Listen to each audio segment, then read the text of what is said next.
Hey guys, and welcome to my new video in which I want to present you my love hummus.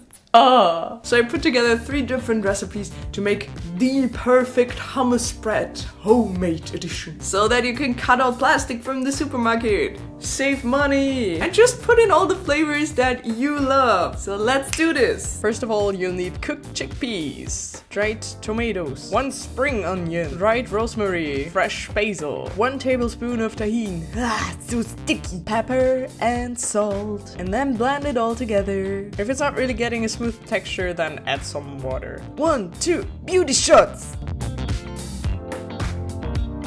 For the oriental olive hummus, you need chickpeas again, lemon juice, black olives, cumin, red chili, a tablespoon of tahin again, cold pressed olive oil, dried parsley, pepper, salt, and optional you can use an oriental spice mix, which is awesome, and 100 milliliters of the cooked chickpea water, and mix it up. Look how good that looks. Spread it on your bread and maybe add some spring onions.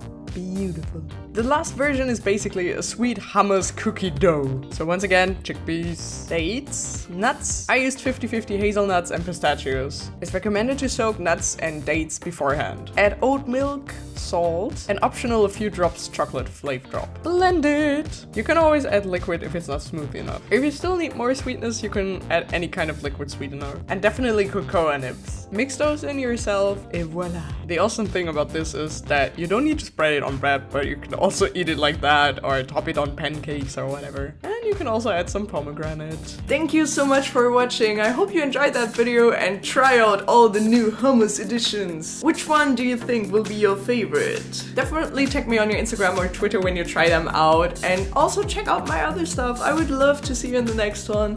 And until then, bye bye guys!